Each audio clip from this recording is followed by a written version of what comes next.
harus memilih tempat gitu kali ya. Kalau waktu zaman single kan bebas gue mau ngapain aja. Itu bisa ke pulau berhari-hari iya, atau benar. ketemu tempat nginepnya juga. Nah, yang pasti kalau sama anak tuh tips yang pertama low your expectation gitu. Aku tanpa keluarga itu nggak asik gitu.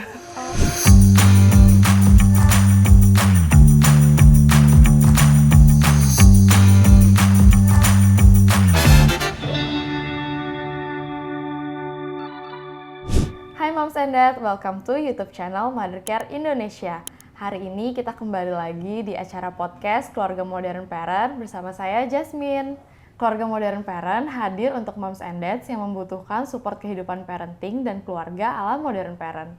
Di sini, Moms and Dads bisa mendapatkan cerita seru, informasi bermanfaat, dan juga pengalaman hidup menarik langsung dari sumbernya. Nah, hari ini di episode kali ini kita udah kedatangan salah satu narasumber yang akan membahas topik yang menurutku tuh seru banget sih karena momennya pas banget nih, sebentar lagi udah akan masuk break sekolah anak-anak. Kita akan membahas tentang liburan. Nah, kita udah kedatangan Mam Nadia Rahma, Head of Travel Mom dari Ibu Berwisata. Mungkin boleh disapa dulu nih Moms and Dads yang menonton podcast kita. Halo Moms and Dads, saya Nadia Ars sebagai travel influencer, juga as a reviewer, lalu SMC juga, dan sekarang kini di Head of Travel Moms Ibu Berwisata. Nah, nih Mama Nadia nih berarti udah termasuk jadi travel influencer ya. Pastinya kan juga sudah berkeluarga ya Mams ya. Kalau jalan-jalan sama keluarga berarti ada bawa berapa anak nih Mam? Bawa 2 aja. Oh, baru 2 aja ya. Anaknya ada perempuan usia 8 tahun, juga laki-laki usia 6 tahun. Oke, berarti seru ya. Udah cukup nih ya 2 anak, terus sama Mam sama suami juga untuk liburan. Iya, benar. Oke.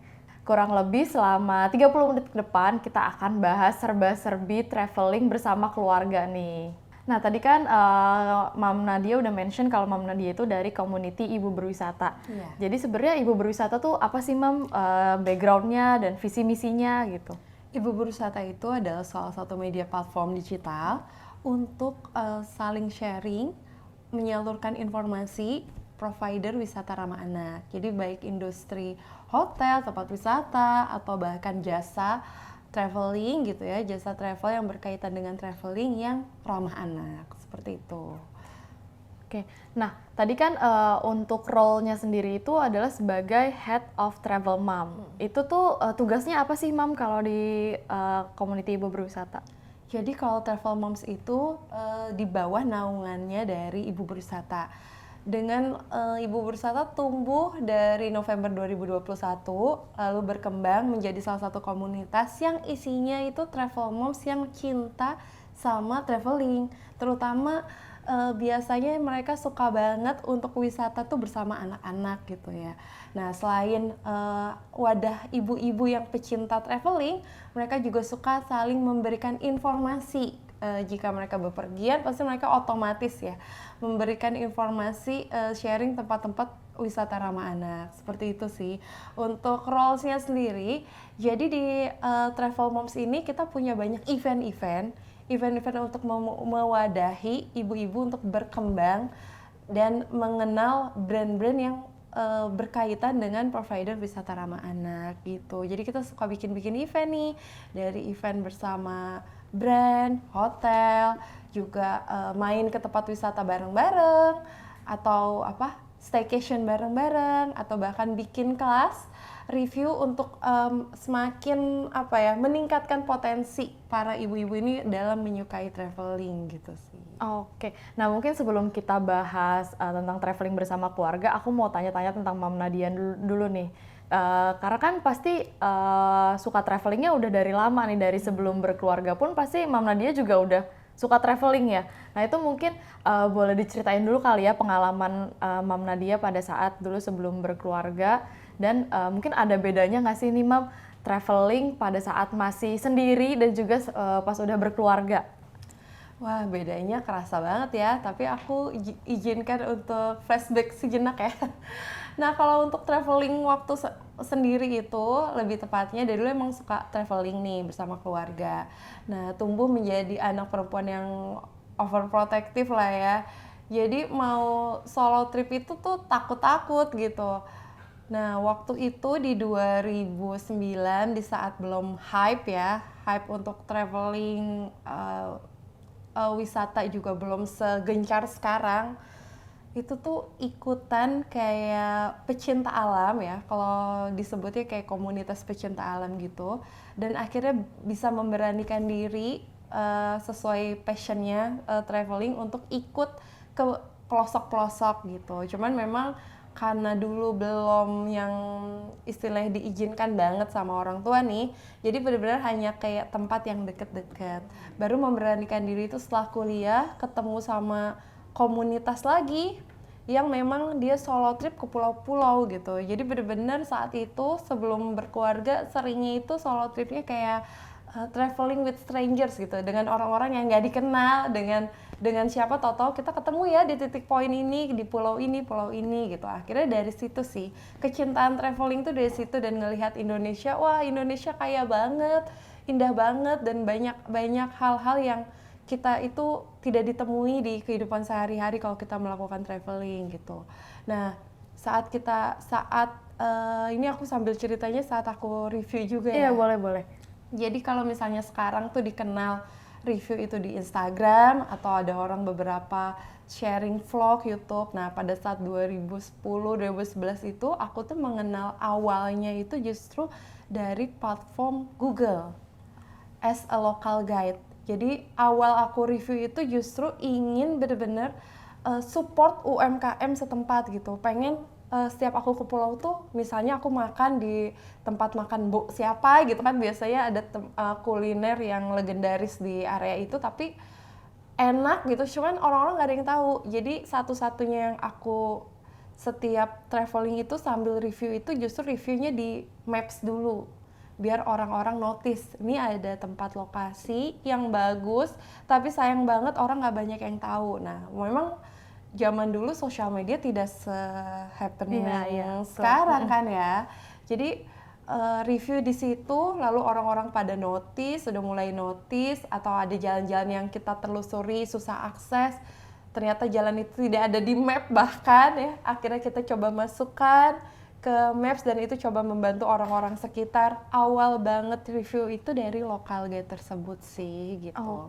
Hingga akhirnya suka traveling dan ketemu sama suami justru di pulau juga. Wah, menarik banget. Bahkan emang ketemunya juga sama sesama pecinta traveling juga, jadi cocok banget ya emang ya. Iya, jadi alhamdulillah banget. Nggak tahu entah ya, kalau dulu tuh dibilang katanya jodoh itu jorok. Maksudnya jorok itu bisa diketemui di mana aja. Salah satunya di pulau gitu. Nah, waktu itu aku sebut daerah nggak apa-apa ya. Iya, boleh. Waktu itu aku ke daerah Ujung Kulon, di mana akses ke sana itu membutuhkan waktu agak lumayan lama, belum bootnya juga. Kalau sekarang sih udah happening ya, Ujung Kulon udah banyak orang gitu. Lalu di sana itu ketemu sama komunitas juga yang suka traveling, snorkeling, diving gitu ya. Dan nggak sengaja ketemu sama suami di situ, berkenalan sampai akhirnya trip-trip bareng, tapi memang masih solo trip, backpackeran gitu ya. Bedanya kerasa sekali, karena kalau dulu tuh lebih ke apa ya, istilahnya tuh nggak peduli gitu. Maksudnya mau perjalanannya itu jauh, aksesnya susah digapai, atau bahkan challenge, atau bahkan ke kegiatan-kegiatan yang di luar nalar ya. Kayaknya kalau sama bawa anak nggak mungkin gitu ya. Itu dilakukan gitu. Nah, bedanya tuh sekarang kalau sama keluarga itu bedanya memilih yang aman-aman aja gitu sih. Oke, berarti tadi salah satu tantangan juga ya, maksudnya challenging buat traveling bareng sama anak tuh lebih harus memilih tempat gitu kali ya. Kalau waktu zaman single kan bebas, gue mau ngapain aja, itu bisa ke pulau berhari-hari, atau ketemu tempat nginepnya juga senyamannya camping deh. Camping ya, apalagi kalau waktu aku inget banget yang di Ujung Kulon camping, kanan kiri ada banyak binatang, ada di atas pohon ada monyet, kanan kiri di sundu sama babi gitu ya. Jadi itu tuh banyak gitu ya, banyak bener-bener alam banget. Nah, kalau sekarang mungkin nggak mungkin bawa anak ke tempat yang seperti itu gitu. Atau misalnya cari tempatnya yang ramah anak, cari hotel, tempatnya juga yang nyaman, beda signifikannya sih di situ. Nah, kalau menurut Mam Nadia sendiri nih, traveling tuh sebenarnya manfaatnya apa sih? Manfaatnya banget, pertama karena emang dari awal passionate di dunia traveling. Terus kalau untuk anak itu kita kayak seolah bikin memori ya. Memori yang nggak akan pernah kita lupakan momen bersama keluarga. Karena buat aku trip sama keluarga itu kayak one of a precious moment gitu. Jadi momen mewah, momen yang sulit kalau di saat nanti anak-anak besar kayaknya ya. Jadi mungkin ingin memberikan pengalaman-pengalaman yang luas dibanding misalnya di sekolah mungkin dia tidak ditemui kan. Di pertemanan juga mungkin nanti dia akan ketemunya. Jadi pengalaman semenjak dini traveling bersama keluarga dan mengenal banyak daerah, edukasi lewat traveling, lewat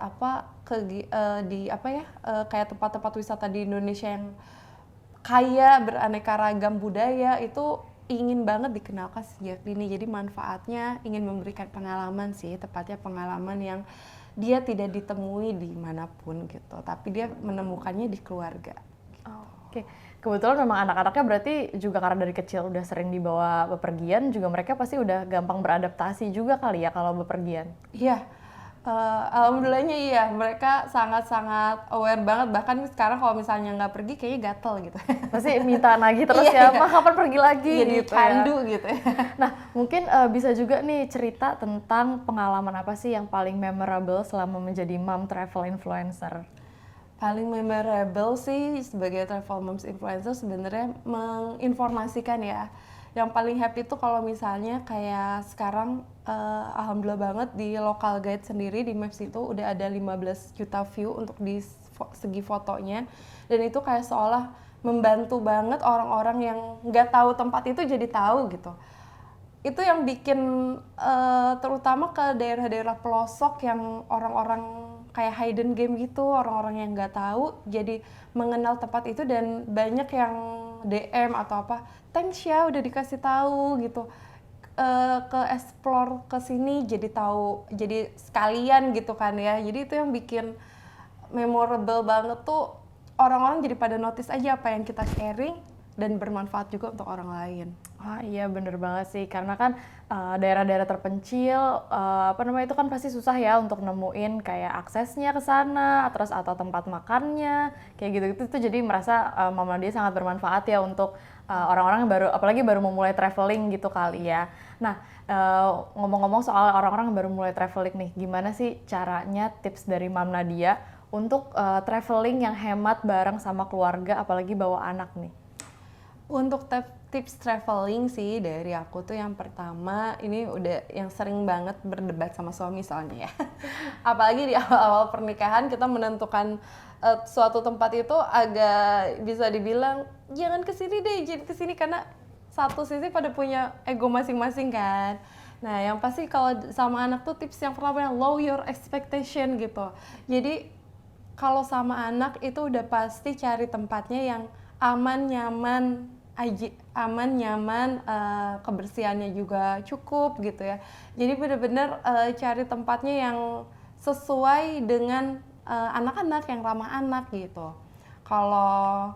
Lalu dari aku tips yang paling awal banget sebelum menentukan tujuan itu, yang pertama itu bikin itinerary. Aku pernah banget nih bikin itinerary sampai opsi 6 jadwal yang diubah-ubah terus, bahkan benar-benar dari kota, tujuannya benar-benar dari jarak, budget yang dikeluarkan itu benar-benar dibuat sedetail mungkin karena kita bawanya sama anak gitu. Kalau misalnya dulu waktu solo trip jarak-jarak gitu nggak peduli istilahnya ya, nggak apa-apa deh jauh juga, kalau sama anak-anak nggak bisa sih karena kita benar-benar dari segi waktu harus mencocokkan waktu dia makan, waktu dia tidur, waktu dia kira-kira bakalan cranky itu di jam berapa, itu benar-benar harus mempersiapkan detail.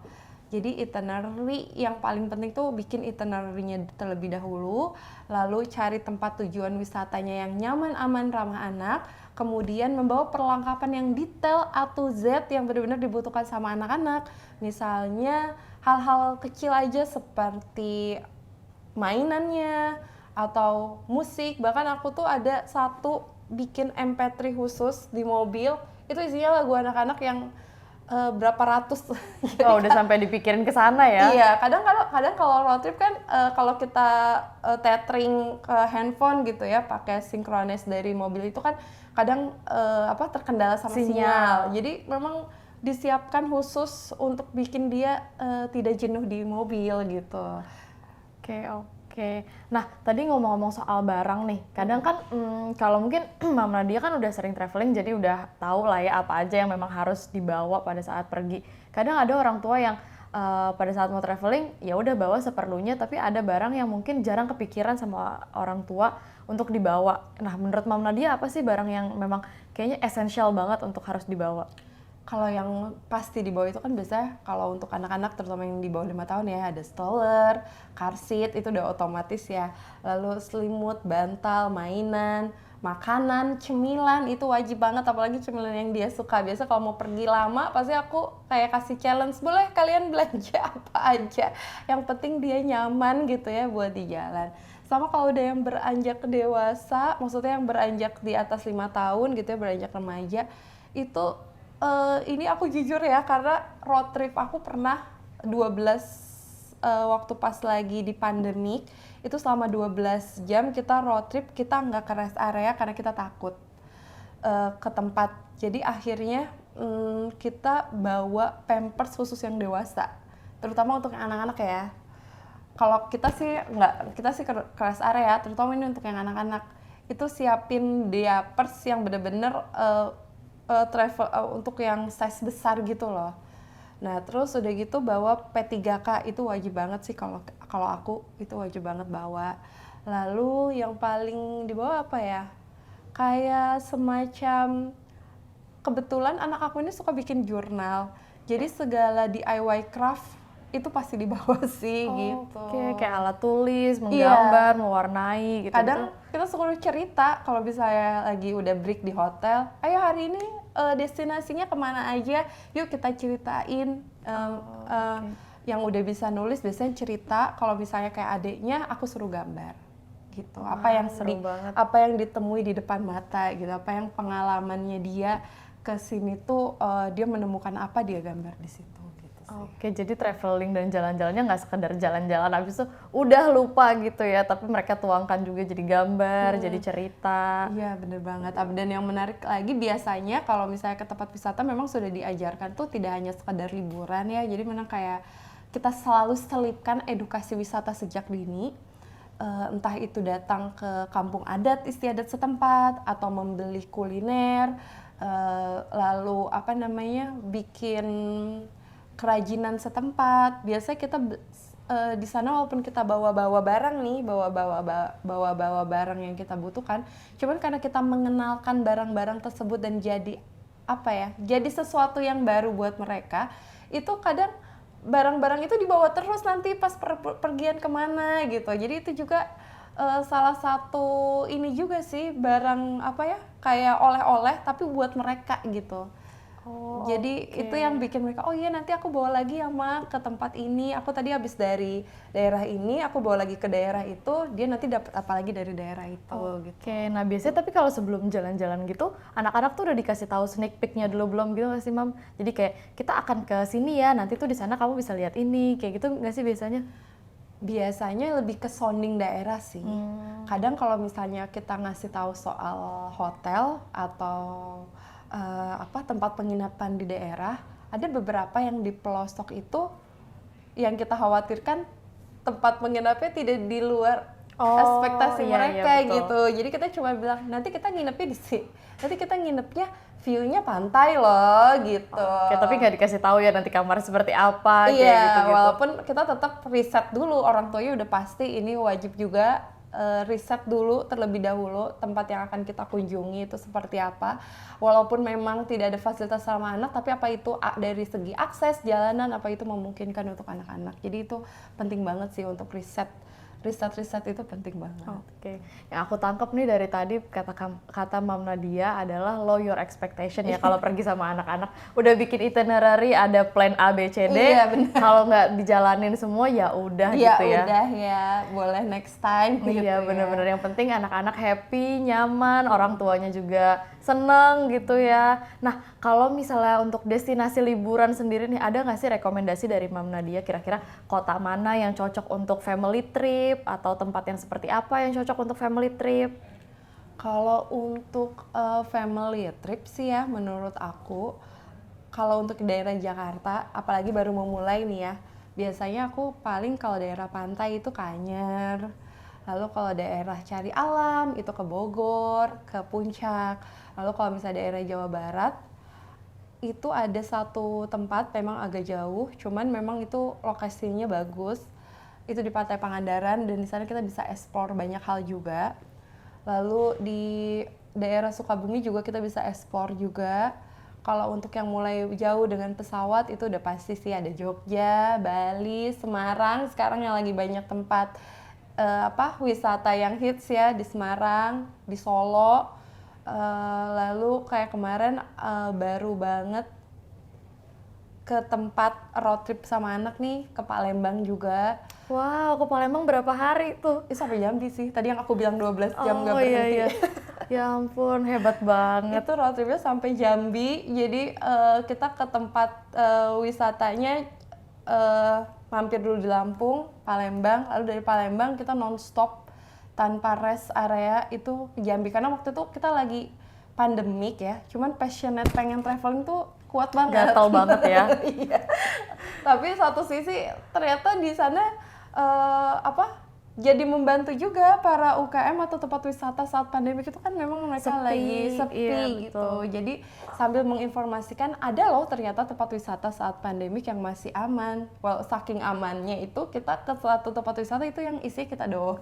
Oh iya, benar-benar jadi aman Iya, ya. jadi Iya, betul, aman, betul, betul. ya. Nah, itu dari destinasi yang tadi Mam Nadia sebutin, favorit Mam Nadia dan keluarga tuh ke kota apa sih kalau untuk liburan, kayak yuk jalan-jalan ke sini aja deh, itu udah paling nyaman, udah paling tahu segalanya, itu tuh di kota apa ya biasanya, Mam? Kalau yang dulu itu, ini yang terbaru deh.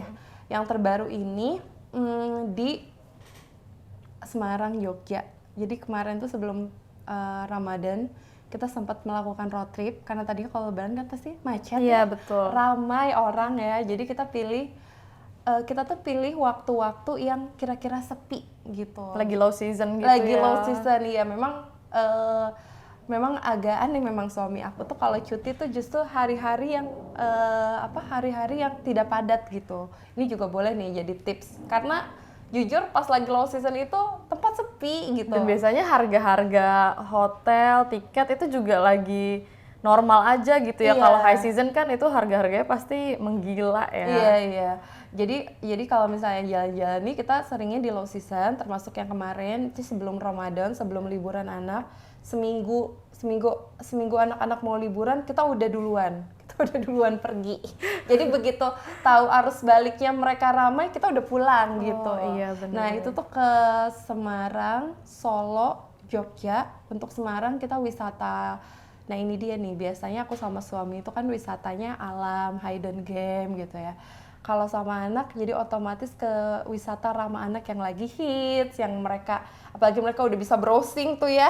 Jadi mereka, aku pengennya ke sini, oke kita ikuti. Udah gitu bisa request ya? Udah bisa request. Jadi kita ke tempat-tempat yang mereka mau sih. Semarang, lalu kita selipkan tuh ke alam sedikit. Waktu itu kita ke Gunung Merbabu, tapi kalau dulu sama suami seringnya sampai puncak, kalau sama anak kita lebih self control ya. Jadi cukup di kaki gunung atau di Merbabu itu banyak kafe dengan view-view di kaki gunung yang bagus banget sih. Jadi itu benar-benar bisa mengenal alam anak juga sejak dini ya. Lalu lanjut lagi ke Solo. Kalau Solo itu aku lebih wisata budaya, wisata ke keraton, ke museum. Jadi saat kemarin itu bikin happy-nya karena istilahnya dari itinerary yang sudah kita siapkan itu semuanya dapat. Dari wisata yang hits, happening, alam, wisata belajar, wisata museum, budaya juga itu semuanya dapat gitu. Belum lagi kita ke Jogja. Jogja udah jelas semuanya ada di situ ya. Kuliner, wisata budaya, alam. Wisata budaya, alam. Dan di Jogja pun kita ekspor Jogjanya di kota, lalu ke di kota lalu ke pantai, ke daerah Kulon Progo ya. Lalu setelah itu ke Baron, tepatnya di Pantai Baron, itu bagus banget bawa anak dan ternyata aksesnya memang agak lumayan, tapi ternyata anak-anak juga happy berada di situ ya. Itu paling penting banget sih, meyakinkan dan memastikan kalau anak-anak tuh bahagia, kita ajak gitu ya. Lalu setelah itu wisata Magelang itu masih ada wisata alam juga. Kita cari yang seru-seru, naik VW tour, mengelilingi desa, itu kita bawa anak juga di situ. Jadi road trip sebenarnya semua tempat itu mengasihkan asal kita bisa jelajah dan riset juga bikin itinerary terlebih dahulu. Jadi penting banget ya memang untuk mengunjungi sebuah tempat sebelumnya harus riset dulu gitu kan. Kadang apa yang kita lihat di sosial media orang sama yang kita alamin kan beda ya. Jadi mending kita riset sendiri aja dulu gitu kali ya. Iya, apalagi kalau misalnya mau menyiapkan penginapan. Penginapannya harus cari yang ramah anak. Wah, itu harus jauh-jauh hari banget sih. Kalau misalnya dadakan dikhawatirkannya kan full atau tidak sesuai dengan yang aduh anak-anakku kalau nggak di sini gimana gitu ya. Jadi itu benar-benar harus disiapkannya jauh-jauh hari. Oke, nah kalau untuk yang penginapan yang ramah anak itu tuh menurut Mam Nadia tuh yang seperti apa sih? Sebenarnya dari segi fasilitas itu udah jelas, cuman kalau misalnya kita ke suatu pelosok daerah yang memang fasilitasnya tidak memungkinkan ada ramah anak, minimal tempat tidurnya nyaman, aksesnya mudah, makan di sana ada, jadi kalau misalnya cari makan juga kanan kirinya gampang gitu ya, itu juga salah satu yang wajib ada sih, kuliner setempat. Lalu setelah itu buat aku pool, tempat playground itu as a bonus sih. Kecuali kalau misalnya kita ke kota besar, kita pasti akan menemukan fasilitas-fasilitas seperti itu gitu ya. Tapi kalau misalnya kita ke pelosok, buat kami sekeluarga, hotel yang tempat tidurnya nyaman, aksesnya mudah, kuliner gampang, itu udah menurut aku itu udah berfasilitas ramah anak juga. Nah tadi kan Mam Nadia jelasin usia anak Mam Nadia sekarang 8 tahun dan 6 tahun. Itu menurutku kayaknya udah mulai aman ya untuk dibawa jalan-jalan. Nah tapi waktu itu tuh mulai umur berapa sih Mam kayaknya nah ini anak-anakku udah enak banget nih untuk diajak jalan-jalan. Menurut Mam Nadia tuh dari usia berapa ya? Sebenarnya aku nggak bisa bilang ini secara generasi ya, karena anak aku yang paling kecil itu adiknya itu dari bayi udah aku ajak. Oh gitu. Ya ampun. Jadi bayi itu dia 3 bulan itu udah flight ke Palembang. Wah gitu. Seru banget. Udah flight ke Palembang, udah setahun itu dia udah diajak ke Gunung Dempo. Gunung Dempo tuh di mana itu di daerah Pagar Alam yang dari kota Palembang itu memakan waktu sekitar 8-9 jam. Itu di umur setahun dia udah ke kaki gunung, tapi kita nyebutnya kaki gunung ya karena kita nggak sampai puncak. Di situ pun kita ke air terjun, ke curug, itu pun yang kita tahu riset dulu, oh ternyata bisa bawa anak karena cuman 500 meter dan jalannya nggak naik turun, landai. Di situ banyak pilihan air terjun. Jadi itu balik lagi sebenarnya ke orang tua masing-masing. Kalau misalnya dirasa anaknya siap dan mau belajar, dan yang balik lagi tadi tidak terlalu ngoyo ya, bener-bener low expectation, itu insya Allah dari umur 6 bulan pun bisa diajak sih. Sebenarnya paling ideal di saat dia udah bisa makan sih. Iya benar. Ya. Cuman karena waktu itu karena aku dinas ikut suami dinas juga dan memang mengharuskan trip, jadi memang dari bayi itu mereka udah terbiasa dengan flight lama-lama gitu. Oke, berarti Mam Nadia dan suami memang sangat kooperatif ya untuk urusan traveling ini dan juga kayaknya sabar banget pastinya.